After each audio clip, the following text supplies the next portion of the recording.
다 같이 기도하심으로 3월 21일 사순절 다섯째 주일 예배를 하나님께 드립니다. 기도합니다. 살아계신 아버지 하나님, 사순절 넷째 주도 주님의 고난을 묵상하며 경건한 삶을 살아오도록 지켜주시고 인도해 주시며, 사순절 다섯째 주를 시작하는 주일 또한 저희들을 주님 앞으로 마음의 무릎을 꿇고 나올 수 있도록 예배자로 세워주시니 감사합니다. 오늘도 우리 마음과 정성과 뜻을 다하여 영과 진리로 하나님 한 분을 예배하기를 원합니다. 예배할 수 있도록 여건과 마음과 생각을 성령을 통해서 주장하여 주시옵소서. 이 예배를 통하여 우리가 드리는 찬송과 기도와 헌신과 헌물을 오직 홀로 하나님 영광받아 주시옵소서. 우리 예배를 받으시고 흠양하실 줄 믿고 경배 찬양하며 나아갑니다. 역사하여 주시옵소서. 예수님의 이름으로 기도합니다. 아멘. 우리 경배 찬양 95장 나의 기쁨 나의 소망 되시며, 그리고 복음 찬양 사랑해요 목소리 높여, 두 찬양 경배 찬양하며 나아갑니다.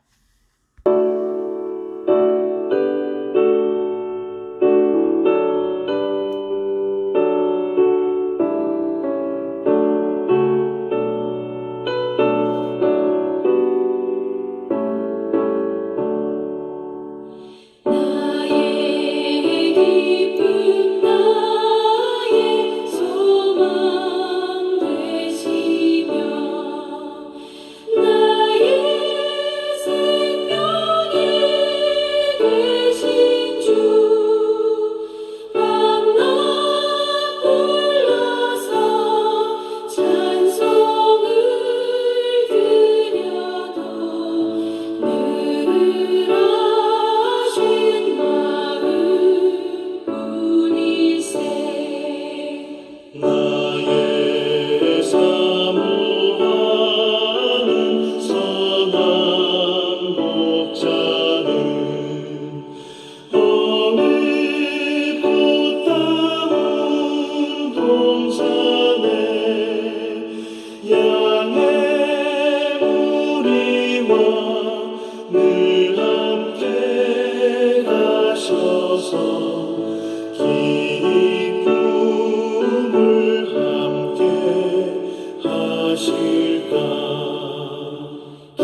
다 같이 묵상 기도함으로 하나님을 영과 진리로 예배하는 더 깊은 예배로 나아가기를 원합니다. 주여 나를 받아주시고 우리 예배를 받아 흠량하여 주옵소서. 함께 기도합니다.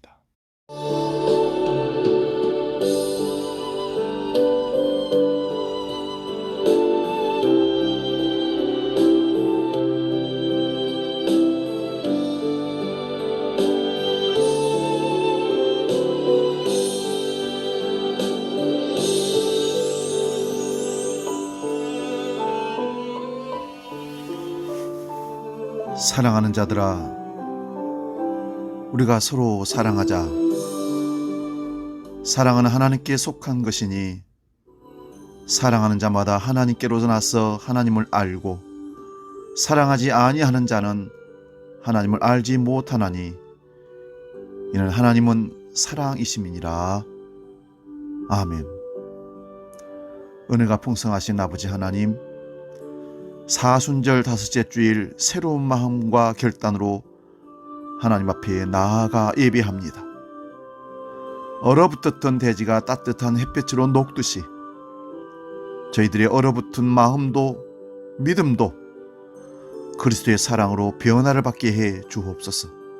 사순절이 깊어가는 이 다섯째 주에는 더욱 예수 그리스도의 사랑에 젖어 살게 하시고 우리 때문에 십자가 고난 당하신 주님의 그 큰 은혜를 기억하고 그 사랑을 실천하는 시간이 되게 해 주옵소서. 이 시간 하나님의 은혜의 보좌 앞에 마음과 정성을 다해 예배하며 마음의 무릎을 꿇습니다. 참마음으로 드리는 우리의 찬송과 우리의 기도와 예물을 받아 흠량하여 주시고 은혜의 강수 같은 말씀으로 우리 심령을 만족해 해 주옵소서. 재림의 주로 다시 오시고 계시는 예수 그리스도의 이름으로 기원하옵나이다. 아멘. 우리 계속해서 기도할 때에 한 주간의 삶을 깊이 성찰하고 돌아보면서 하나님 앞에서 사람 앞에서 지었던 모든 죄와 허물들을 고백하는 가슴을 치는 진정한 참 회개의 참회의 기도를 드리기를 원합니다. 함께 기도합니다.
이제 들으시기 바랍니다. 하나님께서 우리에게 용서의 말씀을 주십니다. 주와 같은 신이 어디 있으리이까? 주께서는 죄악을 사유하시며 그 기업에 남은 자의 허물을 넘기시며 인애를 기뻐하심으로 노를 항상 품지 아니하시나이다. 아멘. 이제 우리 죄를 용서하신다 선언하신 하나님 앞에 사도신경으로 우리의 신앙을 정직하게 고백합니다. 나는 전능하신 아버지 하나님, 천지의 창조주를 믿습니다. 나는 그의 유일하신 아들 우리 주 예수 그리스도를 믿습니다. 그는 성령으로 잉태되어 동정녀 마리아에게서 나시고 본디오 빌라도에게 고난을 받아 십자가에 못 박혀 죽으시고 장사된 지 사흘 만에 죽은 자 가운데서 다시 살아나셨으며 하늘에 오르시어 전능하신 아버지 하나님 우편에 앉아 계시다가 거기로부터 살아있는 자와 죽은 자를 심판하러 오십니다. 나는 성령을 믿으며 거룩한 공교회와 성도의 교제와 죄를 용서받는 것과 몸의 부활과 영생을 믿습니다. 아멘. 다같이 찬송가 545장 이 눈에 아무 증거 아니 배워도 491장 저 높은 곳을 향하여 두 찬송 함께 찬송하고 하나님 말씀 상고합니다.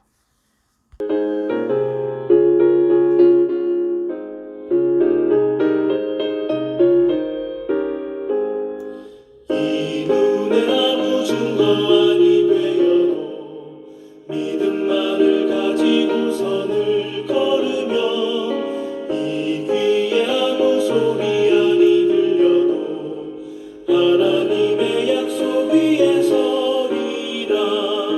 걸어가세 믿음 위에 서서 나가세 나가세 의심 버리고 걸어가세 믿음 위에 서서 은과 위에 아무 증거 없어도 이 눈이 보기에는 어떠하든지 이미 얻은 증거대로를 믿으며 이 맘에 의심 없이 살아갈 때에 우리 소원 주 안에서 이루리.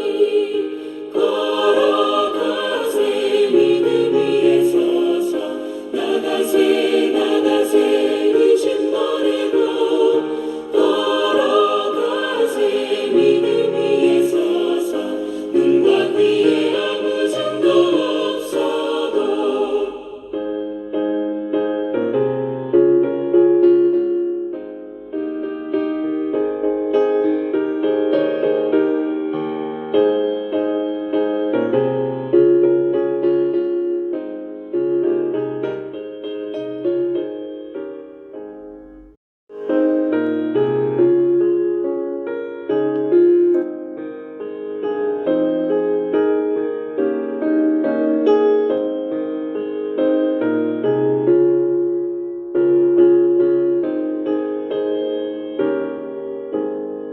저 높은 곳을 향하여 날마다 나아갑니다. 내 뜻과 정성 모아서 날마다 기도합니다. 내 주여 내 맘 붙드사 그곳에 있게 하소서. 그곳은 빛과 사랑이 언제나 넘치옵니다. 괴로움과 죄가 있는 곳 나 비록 여기서라도 빛나고 높은 저곳을 날마다 바라봅니다. 내 주여 내 맘 붙드사 그곳에 있게 하소서. 그곳은 빛과 사랑이 언제나 넘치옵니다. 이제 오늘 우리에게 주신 하나님 말씀을 봉독하고 말씀 상고합니다. 신약성경 마가복음 10장 46절에서 52절까지 말씀입니다. 신약성경 73면에 있습니다. 이 말씀 봉독할 때에 살아계신 우리 주님의 음성을 들을 수 있기를 바랍니다. 마가복음 10장 46절에서 52절입니다. 봉독합니다. 그들이 여리고에 이르렀더니 예수께서 제자들과 허다한 무리와 함께 여리고에서 나가실 때에 디메오의 아들인 뱅인 거지 바디메오가 길가에 앉았다가 나사렛 예수란 말을 듣고 소리 질러 이르되 다윗의 자손 예수여 나를 불쌍히 여기소서 하거늘 많은 사람이 꾸짖어 잠잠하라 하되 그가 더욱 크게 소리 질러 이르되 다윗의 자손이여 나를 불쌍히 여기소서 하는지라. 예수께서 머물러 서서 그를 부르라 하시니 그들이 그 맹인을 부르며 이르되 안심하고 일어나라 그가 너를 부르신다 하며 맹인이 겉옷을 내버리고 뛰어 일어나 예수께 나아오거늘 예수께서 말씀하여 이르시되 이게 무엇을 하여 주기를 원하느냐. 맹인이 이르되 선생님이여 보기를 원하나이다. 예수께서 이르시되 가라 내 믿음이 너를 구원하였느니라 하시니 그가 곧 보게 되어 예수를 길에서 따르니라. 아멘. 오늘 봉독한 이 말씀으로 52절의 제일 마지막 부분에 예수를 길에서 따르니라 이 말씀에 의지하여 길에서 따르니라 라는 제목으로 말씀의 은혜를 나누고자 합니다. 예수님의 일대기를 그리고 있는 마태, 마가, 누가복음을 우리는 공간복음서라 합니다. 이 공간복음서에 다 등장하는 대표적인 인물 가운데 한 사람이 오늘 말씀에 등장하는 맹인 바디메오라 하는 사람입니다. 바라는 말은 아들이라는 의미가 있고 디메오라는 것은 이름입니다. 그래서 디메오의 아들이란 뜻입니다. 사실 이 사람의 이름은 없습니다. 못 보는 장애인으로 태어나서 이름을 안 지어주는지는 모르겠습니다만은 그 당시의 습관에 따라 누구의 아들이라고 불리는 것으로 부르다 보니 이렇게 기록됐는지 정확한 이름은 알 수가 없습니다. 다만 디메오의 아들이란 말만 기록되어 있습니다. 바디메오는 오늘 본문에 소개하는 것처럼 나면서부터 맹인이며 거지라고 소개하는 것을 볼 때에 선천적으로 후천적으로 인간의 불행을 다 가지고 있는 사람입니다. 그래서 그는 구걸하며 살아갈 수밖에 없었던 비참한 인생이었습니다. 맹인이며 구걸하는 비참한 인생을 살았던 바디메오가 왜 공간복음인 세복음서에 다 등장할까요? 그렇게 중요한 인물일까요? 다른 이유는 찾을 수가 없지만 그 바로 이유가 믿음 때문이었습니다. 예수님께서는 바디메오를 향해서 내 믿음이 너를 구원하였다 말씀하셨습니다. 마가복음에서 예수님께 내 믿음이 너를 구원했다라는 그런 칭찬의 말을 들은 사람이 딱 두 사람이 있습니다. 그 한 사람이 바디메오이고 또 한 사람이 12해 혈증 앓았던 사람, 고침받은 그 여인입니다. 우리는 누구나 나면서부터 죽을 때까지 짐을 지고 가는 존재입니다. 이 수고하고 무거운 짐을 지고 자기만의 아픔을 간직한 채 살아갈 수밖에 없습니다. 오늘 소경이면서 거지인 바디메오도 태어나면서부터 앞을 못 보는 짐을 지고 태어났습니다. 뿐만 아니라 그 짐이 그를 낳아준 부모와 형제들에게도 짐겨지게 된 것입니다. 그리고 태어나자마자 죄인으로 정죄되고 사람들의 도움을 전혀 받지 못했던 것 같습니다. 유대인 사회에서는 어린아이가 장애를 가지고 태어나면 죄 때문에 그렇게 태어났다라고 정죄를 당하게 된답니다. 우리나라에서도 그런 사회 통념이 사실 있습니다. 장애 아를 낳으면 숨기고 쉬쉬하고 감추고 버리거나 입양을 시키는 일이 비일비재했던 것이 사실입니다. 제가 신학대원에 다닐 때 현장 전도 실습을 나갔습니다. 전도를 하고 점심때가 되어 배가 고파서 식당에 들어갔는데 아주머니가 혼자 운영하는 식당이었습니다.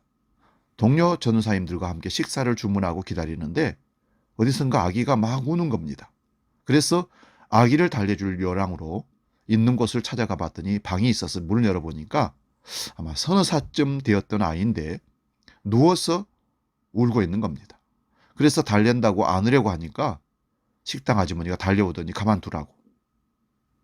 그래서 깜짝 놀랐습니다. 그래서 왜 그러냐고 하시니까 날 때부터 미스코다 태어나서 걷지도 못하고 장애아라 숨기고 그렇게 살아왔다는 것입니다. 그래서 상담을 해주고 기도해주면서 아이를 드러내놓고 키우는 것이 부모가 해야 할 역할이라고, 그 아이를 위해서 좋은 것이라고 드러낼 수 있도록 고민을 하고 돌아온 적이 있습니다.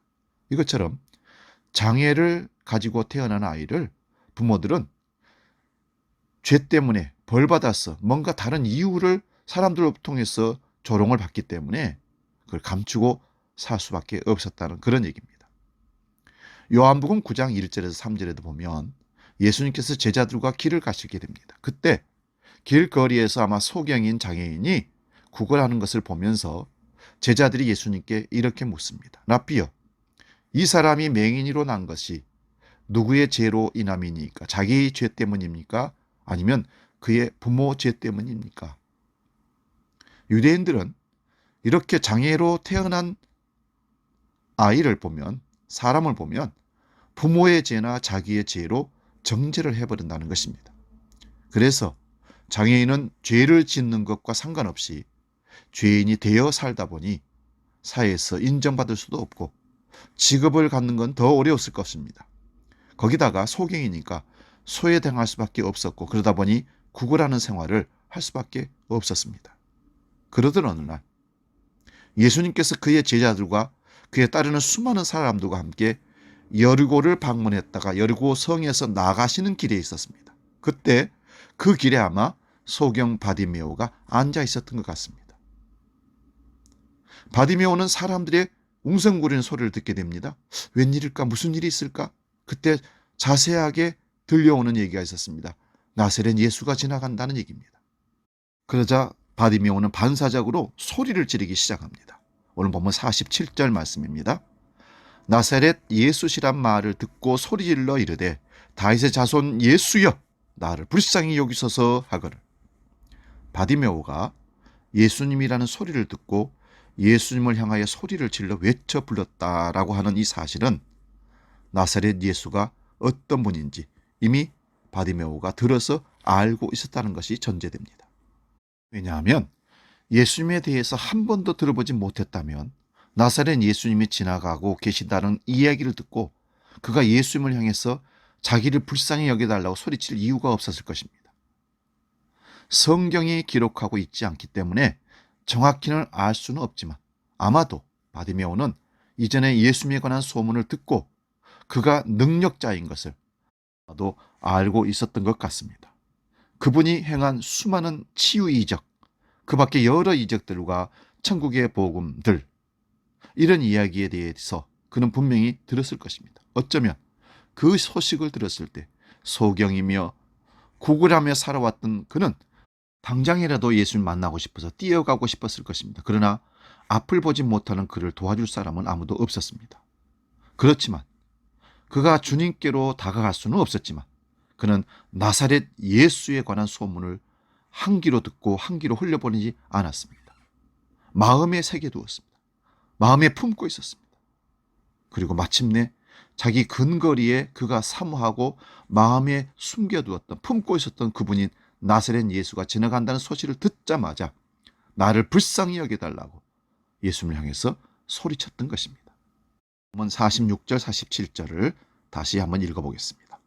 허다한 무리와 함께 여리고에서 나가실 때에 디메오의 아들인 맹인 거지 바디메오가 길가에 앉았다가 나사렛 예수시란 말을 듣고 소리질러 이르되 다윗의 자손 예수여 나를 불쌍히 여기소서 하거늘. 예수께서 허다한 무리들과 여리고에서 나가실 때란 예수님이 십자가를 지시기 위해서 예루살렘을 향하여 가시는 마지막 길이었음을 말합니다. 이후로 예수님이 다시 여리고성을 찾을 일이 이제 없다는 것입니다. 그러니 소경 거지 바디메오가 예수님을 만날 수 있는 기회는 오늘이 마지막이라는 의미입니다. 그래서 바디메오는 그 마지막 기회를 놓치지 않기 위해서라도 소리 지르는지도 모릅니다. 다윗의 자손 예수여 나를 불쌍히 여기소서. 그런데 48절에 보면 바디메오가 예수님께 부르짖을 때 많은 사람들이 그를 꾸짖으며 잠잠하라고 제지했습니다. 왠지 아십니까? 너같이 버려진 인생, 죄인, 장애인들은 예수를 만나서는 안 된다는 것입니다. 지금 예수님께서는 예루살렘에 대업을 이루시려고 올라가기 때문에 너 같은 사람 만날 수 있는 기회가 없다는 것입니다. 지체하면 안 된다는 것입니다. 그러나 바디메오는 멈추거나 실망하지 않았습니다. 바디메오가 예수님을 만나야 하는 것은 생사를 걸 만큼 중대한 일이었습니다. 그래서 더욱 심히 소리를 질렀습니다. 바디메오의 부르짖음은 환경과 핍박을 초월한 부르짖음이었습니다. 우리도 절박함과 간절함으로 간절히 주님께 부르짖어 기도함으로 예수 그리스도를 만나 승리할 수 있기를 축원드립니다. 여러분, 저는 바디메오의 믿음을 부르짖는 믿음이라고 표현하고 싶습니다. 나사렛 예수가 지나가신다는 얘기를 듣고 그는 소리쳐 불렀습니다. 사실 가만히 생각해 보면 바디메오의 입장에서는 예수님께 자신을 알릴 수 있는 길은 소리지는 것밖에 없었습니다. 일어나 걸어갈 수도 없었을 것입니다. 아무도 돕지 않았습니다. 오히려 사람들은 소리치는 그 바디메오를 제지했습니다. 꾸짖었습니다. 그런데 그가 주님께로 나아갈 수 있는 유일한 한 가지 방법은 소리지는 것밖에 없었습니다. 사랑하는 여러분, 시련과 고난을 당한 우리에게, 시련과 아픔을, 고통을 당한 사람들은 누구도 도울 수 있는 상황이 없다라면 오직 우리가 할 수 있는 길은 하나님께 부르짖는 것밖에 없을 것입니다. 우리는 아무것도 할 수 없다 할지라도 우리 주님께 부르짖을 수는 있지 않습니까? 중국 내지 선교를 했던 허드슨 테일러 선교사는 이런 얘기를 한 적이 있습니다. 사단이 믿음의 성도를 방해하기 위해서 그의 앞과 뒤와 좌우에 여러 장애물과 그리고 고난을 둘 수는 있지만 믿음의 성도가 하나님을 바라볼 수 없도록 그 위를 덮을 수는 없다. 다시 말씀드리면 동서사방을 다 막았을지라도 하늘은 열려 있다는 것입니다. 어떤 상황 가운데서도 믿음의 성도는 하늘을 향하여, 하나님을 향하여 부르짖을 수 있습니다. 우리의 믿음도 부르짖는 믿음이 될 수 있기를 진심으로 축원드립니다. 예레미야 29장 12절을 봅니다. 너희가 내게 부르짖으며 내게 와서 기도하면 내가 너희들의 기도를 들을 것이요. 예레미야 33장 3절도 봅니다. 너는 내게 부르짖으라. 내가 내게 응답하겠고 네가 알지 못하는 크고 비밀한 일을 네게 보이리라. 여러분, 부르짖으면 간절함과 절박함이 들어갈 수밖에 없습니다. 그리고 주님을 향한 부르짖음은 믿음의 표현입니다. 바디메오는 앞을 보지 못했기에 예수님을 찾아갈 수는 없었지만 그분이 행하신 일을 들은 후 마음으로 그분을 믿게 되었을 것입니다. 결국 어떤 대상을 마음에 품고 믿느냐가 한 사람의 인생을 좌우합니다. 예수님을 향한 바디메오의 확고한 믿음이 간절한 부르짖음으로 나타납니다. 그러나 그의 외침은 많은 사람에게 제지당합니다. 바디메오는 그럼에도 불구하고, 장애물에도 불구하고 굴하지 않고 더욱 힘을 다해서 크게 외쳤습니다. 그가 예수님의 주의를 끌 수 있는 방법은 오직 그거밖에 없었기 때문입니다. 주님은 곤고한 자의 부르짖는 간구를 들으시고 구원의 은총을 베푸십니다. 여러분, 믿음의 부르짖음은 반드시 선한 응답을 가져옵니다. 바디메오의 외침은 결국 예수님을 멈춰서게 하십니다. 예수님은 바디메오를 가까이 부르시고 그의 믿음을 칭찬하시며 그의 소원대로 눈을 뜨게 해 고쳐주셨습니다. 눈을 뜬 바디메오는 자기 소원을 이루었다고 자기 집으로 돌아가지 않았고 길에서 예수님을 따랐다고 기록하고 있습니다. 그 길은 예수님이 예루살렘을 향한 길입니다. 예루살렘은 십자가 고난과 죽음이 있는 장소입니다. 이는 바디메오가 자기를 부인하고 고난의 길을 걷는 제자가 되었음을 암시합니다. 예수님이 그를 부르신 것은 제자로 부르심이었습니다. 병이 낫는 것도 중요하지만 치유된 후에 어떤 길을 걷느냐가 더욱 중요합니다. 고린도후서 6장 2절 말씀 봅니다. 보라, 지금은 은혜 받을 만한 때요, 보라, 지금은 구원의 날이로다 하십니다. 여러분, 기회는 아무에게나 주어지는 것이 아닙니다. 기회를 잘 활용해야 합니다. 은혜가 될 때는 단비가 내리듯이 하나님의 은혜가 풍성히 임하는 겁니다. 은혜를 헛되이 받거나 놓치면 안 됩니다. 은혜를 우습게 여기는 사람에게는 주셨던 은혜도 거두어 가십니다. 뿐만 아니라 열려있던 은혜의 문도 닫히게 합니다. 바디메오는 앞을 보지 못했기에 예수님을 만나고 싶어도 만날 수 없었습니다.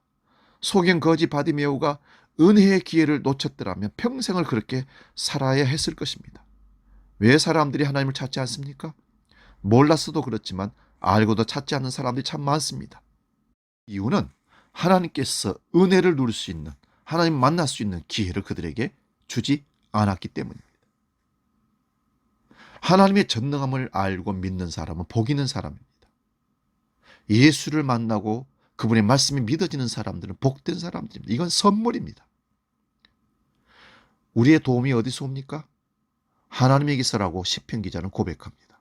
그런데 사람들은 자신의 노력으로 얻어진다고 생각합니다. 모세를 보십시오. 그의 손에는 마른 나무 지팡이 외에는 아무것도 없었습니다. 그는 나이도 많았습니다. 그를 따르는 군대도 없었습니다. 그러나 그는 애굽의 바로 왕과 싸워서 이겼습니다. 하나님이 함께 하시고 도와주시면 승리할 수 있다는 것을 보여주는 겁니다. 그 백성을 홍해를 건너게 하고 광야를 다 지나서 적과 꿀이 흐르는 땅으로 인도하는 것은 모세의 능력, 모세의 힘이 아닌 하나님의 능력입니다. 여러분, 하나님의 사랑을 받는 비결이 무엇입니까? 하나님을 가까이 예배하고 기도하는 것입니다. 부르짖는 것입니다. 바디메오는 부르짖을 때에 다윗의 자손 예수여라고 호소했습니다. 바디메오는 예수님을 제대로 알았던 것입니다. 나사렛 사람 예수 그리스도께서 천국 복음을 전하며 기적을 행하며 병자들을 고친다는 소식을 들었을 때 그는 믿었습니다. 주님의 능력이 귀신을 쫓아내고 파도를 잔잔케 하시고 무리를 거르시고 죽은 자를 살리시고 소경을 보게 하시는 분, 그분이 하늘로부터 오신 하나님의 아들임을 알았습니다. 바디메오는 예수님을 이스라엘의 구원자로 믿은 것만이 아니고 자신의 구원자로 믿었던 것입니다. 조금의 의심도 없었습니다. 하나님의 응답을 잘 받고자 하는 사람은 예수님을 제대로 알아야 합니다. 저 이슬람이 알라 신을 찾듯이 우리 조상들이 하늘님을 찾듯이 찾는 것은 잘못된 것을 구하는 것입니다. 그러나 바디메오는 예수님을 정확히 알고 믿음으로 고백했던 것입니다. 다윗의 자손 예수여 나를 불쌍히 여기소서. 그렇게 소리 질렀더니 예수님께서 그를 불러주십니다. 애타게 부르던 예수님이 자신을 부르신다는 소리에 바디메오는 겉옷을 내어버리고 뛰어 일어나 예수님께로 갔다고 했습니다. 거지 바디메오가 겉옷을 벗었다는 말은 예수님을 만나는데 거추장스러운 것을 던져버렸다는 의미입니다. 내가 가진 것보다 더 좋은 것을 얻을 수 있다고 믿어지면 그것을 위해서 모든 것을 벗어 던지고 우리가 달려가지 않습니까? 여러분, 유대 지방에서는 겉옷은 생활하는 데 필수품입니다. 담요처럼 비슷하게 만들어서 추위를 피하는 기묘한 수단으로 사용되는 것이 겉옷입니다. 바디메오 겉옷이 비록 더럽고 냄새는 났겠지만 그가 가지고 있던 전부였던 것입니다. 그러나 빨리 예수님을 만나기 위해서 그는 던져버렸습니다. 예수를 믿는다는 것은 우리는 무엇인가 포기해야 제대로 믿을 수 있다는 것을 전제합니다. 여러분은 예수님을 만나고 믿기 위해서 벗어 던진 것이 무엇입니까? 아니면 예수 믿었기 때문에, 예수님을 따르기 때문에 벗어 던진 것이 무엇입니까? 주일에 예배드리기 위해서 등산 가는 것, 동창 모임, 지인들과 나누는 술자리, 취미생활, 사업 운영 포기해야 했습니다. 말씀에 따른 새로운 인생의 변화를 위해서 천국 백성으로 살기 위해 던진 것이 있습니까? 없다면 여러분은 아직도 겉옷을 입고 있는 사람입니다. 히브리서 12장 1, 2절을 봅니다. 모든 무거운 것과 얽매이기 쉬운 죄를 벗어버리고 믿음의 주요 또 온전케 하신 이인 예수를 바라보자. 예수를 믿는데 방해가 되는 겉옷, 하나님 마음에 합한 삶을 사는데 방해가 되는 겉옷, 예배드리는데 방해되는 겉옷, 하나님 마음에 들기 위한 삶을 살기 위해, 하나님 마음에 합한 가정을 이루기 위해 불필요한 것들, 벗어 던져야 할 것들을 던져 벗어버려야 됩니다. 꽃은 열매를 맺기 위해서 자기의 꽃잎을 떨굽니다. 씨앗은 새 생명을 위해서 자신이 죽습니다. 썩습니다. 어떤 사람은 자존심의 겉옷, 자기 만족의 겉옷, 체면의 겉옷을 입고 있습니다. 다른 사람보다 조금 더 배웠다고 많이 가졌다는 교만의 옷을 입고 있다면 주님을 만나는데 장애가 됩니다. 보면 47절 48절 말씀 봅니다. 나사렛 예수시란 말을 듣고 소리질러 가로되 다윗의 자손 예수여 나를 불쌍히 여기소서 하거늘 많은 사람이 꾸짖어 잠잠하라 하되 그가 더욱 크게 소리질러 이르되 다윗의 자손이여 나를 불쌍히 여기소서 하는지라.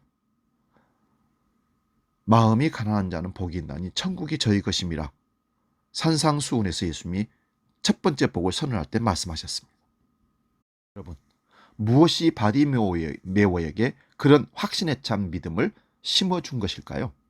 아마도 그가 의지할 수 있는 다른 어떤 것이 아무것도 없었기 때문이 아닐까요? 건강도 재물도 배움도 백도 이웃도 없었기 때문에, 주님밖에 없었기 때문에 그 고백으로 붙드는 믿음이 마음이 가난한 자, 간절한 자가 되어 주님께 다가갔던 것입니다. 우리 주위에 결핍당한 사람, 건강이나 재물이나 배움이 없는 사람, 잃어버리고 상실한 사람이 하나님의 기적을 더 많이 체험하는 줄 아십니까? 그가 의지할 수 있는 것이 아무것도 없고 오직 주님밖에 없기 때문입니다. 구하고 찾고 두드리는 사람은 부족한 사람이라는 것이 전제에 깔려 있습니다. 기도하는 사람 중에 포기하지 않고 계속 기도하는 사람은 그것밖에 없기 때문입니다. 정말로 가난한 사람은 멈추지 않고 기도합니다. 우리 주님 이 땅에 오신 이유를 누가복음 4장 18절에서 이렇게 말씀합니다. 주의 성령이 내게 임하셨으니 이는 가난한 자에게 복음을 전하게 하시려고 내게 기름을 부으시고 나를 보내사 포로된 자에게 자유를, 눈먼 자에게 다시 보게 함을 전파하며 눌린 자를 자유롭게 하고. 예수님의 부름을 받은 바디메오가 드디어 예수님 앞에 섰습니다. 그렇게 소리질러 불렀던 예수님의 앞입니다. 그때 예수님께서 입을 열어서 말씀합니다. 51절 말씀입니다. 내게 무엇을 하여 주기를 원하느냐? 바디메오의 대답은 간단명료했습니다. 보기를 원하나이다. 거지 바디메오에게 필요한 것은 구걸에서 살던 사람이니 돈이 필요했을 것입니다. 소경이라는 장애를 가지고 있으니 노후까지 의식주 문제 해결이 제일 큰 소원일 것입니다. 정말 그렇습니다. 신앙생활을 오래 하신 분들도, 교회의 중직을 감당했던 사람들도 영적 삶을 위해 세상 것을 넘어서지는 못한다는 것을 많이 보았습니다. 그런데 바디메오는 보기를 원한다고 말합니다. 그런데 단순히 눈으로 보는 것이 아니라는 사실입니다. 그것은 육적인 눈의 뜸과 영적으로 예수 그리스도를 보는 영적 눈뜸도 포함하는 것입니다. 바디메오는 운명을 바꾼 사람입니다. 바디메오가 자신의 눈을 뜨기를 원했던 것은 놀라운 믿음입니다. 그의 믿음은 예수님을 들음으로 아는 믿음이었습니다. 로마서 10장 17절에 보면 믿음은 들음에서 나며 그 들음은 그리스도의 말씀으로 말미암느니라 합니다. 사랑하는 여러분, 바디메오의 믿음은 어떤 믿음입니까? 주님이 음성에 들릴 때 믿고 부르짖는 믿음이었습니다. 간절함으로 나를 불쌍히 여기소서, 자기 부족을 인정하고 주님만을 사모하는 겸손한 믿음이었습니다. 바디메오는 예수님께서 가라, 내 믿음이 너를 구원하였느니라 하시는 선포와 함께 눈이 보이자 제 갈 길로 간 것이 아니라 그 자리에서, 그 길에서 바로 주님을 따르는 행동하는 믿음의 사람이었습니다. 그는 그 길에서 즉시 모든 것을 버려두고 예수 그리스도를 쫓아서 골고다 십자가 현장까지 가게 되었으리라고 봅니다. 주님이 십자가 지시고 돌아가신 그날, 그는 한없이 울고 가슴을 쳤지만 결코 주님을 떠나지 않고 초대교회의 일꾼이 되었을 거라고 믿습니다. 사랑하는 여러분, 우리의 믿음이 주님을 만나 눈을 뜨게 된 바디메오가 그 길에서 주님을 따라 골고다로 가는 즉시 행동하는 믿음으로 주님을 따르는 믿음의 사람 되기를 축원합니다. 기도하겠습니다. 사랑하는 주님, 바디메오의 믿음, 가슴에 품는 믿음, 부르짖는 믿음으로, 영적 육적 눈을 뜬 믿음으로 고난의 길일지라도 주를 따르는 믿음을 허락하여 주옵소서. 예수 그리스도의 이름으로 기도하옵나이다. 아멘. 이제 우리 마음 정성으로 하나님께 드린 헌금을 놓고 봉헌 기도하겠습니다. 살아계신 아버지 하나님, 우리에게 베푸신 은혜가 너무 크고 놀라워 하나님 앞에 무엇을 드릴까 고민하다 하나님이 주신 물질 가운데 구별해서 수입의 11조를 드리며 감사의 예물을 드리고 주정헌금을 선교헌금을 드리며 나아갑니다. 주님, 우리 마음 정성을 이미 받으신 줄로 믿습니다. 흠양하여 주옵소서. 거룩하게 구별하여 드린 성도들의 그 작은 믿음을 칭찬하시고 더 많은 것들로 하나님께 드릴 수 있는 기회를 허락하여 주옵소서. 힘들고 어려운 시기를 살아갑니다. 코로나 위기 때문에 닫혀진 여러 가지 사업장의 어려움들을 풀어주셔서 하나님 살아계심을 만방에 드러내는 좋은 기회로 활용할 수 있도록 은혜 더하여 주시옵소서. 믿음으로 간구하고 믿음으로 나아가며 하는 모든 일 위에 하나님께서 두 손 들어 복을 내려 주시옵소서. 하늘의 신령한 복과 땅의 기름진 복을 함께 누리는 복을 우리가 다 누릴 수 있도록 주한 거룩한 백성들을 지켜 주시옵소서. 예수님의 이름으로 축복하며 기도하옵나이다. 아멘. 316장 주여 나의 생명 함께 찬송하면서 하나님께 봉헌하겠습니다.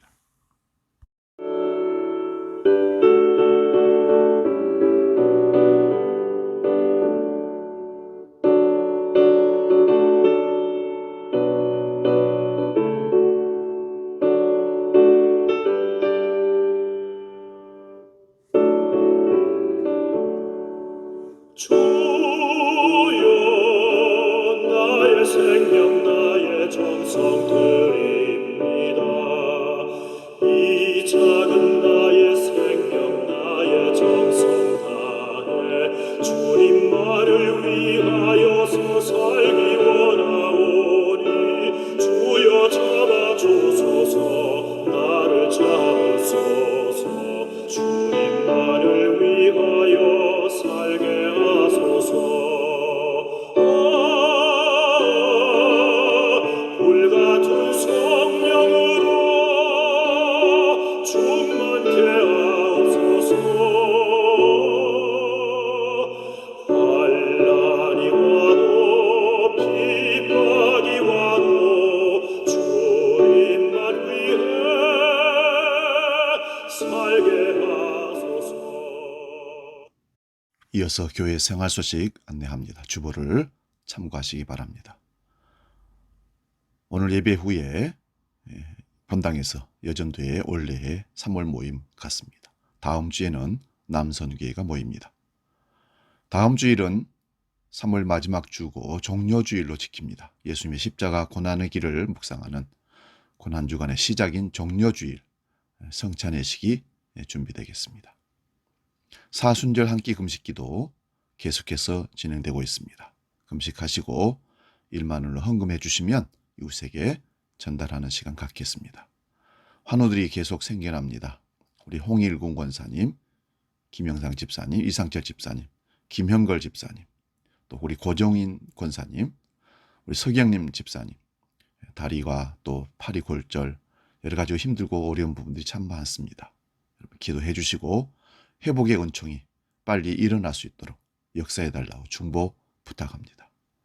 이제 찬송가 384장 나의 갈 길 다 가도록 함께 찬송하고 기도하고 마치겠습니다.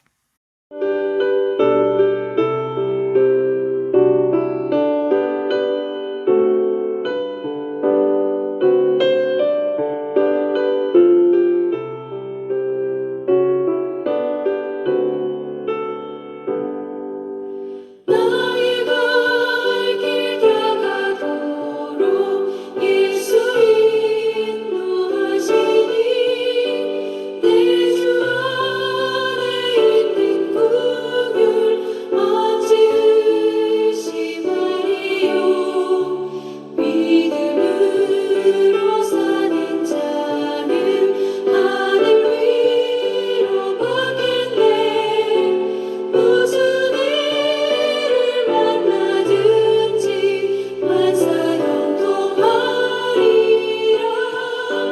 무슨 일을 만나든지 만사 형통하리라. 기도하겠습니다. 살아계신 아버지 하나님, 여전히 우리를 사랑하시고 우리를 만나주시고 우리를 인도하심을 믿습니다.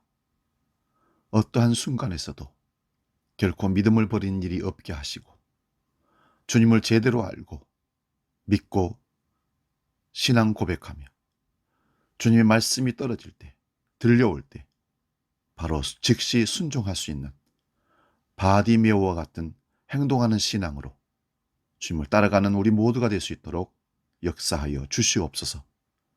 사순절 다섯째 주를 살아가는 이번 주도 역시 주님이 동행하심으로 고난의 길을 묵상하며 십자가 골고다까지 따라가 주님을 깊이 체험하고 우리 신앙이 그래서 새롭게 결단되어지고 빚어지는 놀란 역사를 경험하는 한 주가 되게 하여 주시옵소서. 이제는 우리 주 예수 그리스도의 은혜와 아버지의 크신 사랑과 성령 하나님의 도우시고 지키시고 인도하시는 크신 역사가 길에서 주님을 즉시로 따랐던 바디메오의 아름다운 신앙을 우리가 우리 삶에서 본받아 주님을 드러내며 주님의 제자로 살기로 결단하는 모든 머리 숙인 주의 거룩한 백성들 머리 위에 지금부터 영원히 함께 계시기를 간절히 축원하옵나이다. 아멘.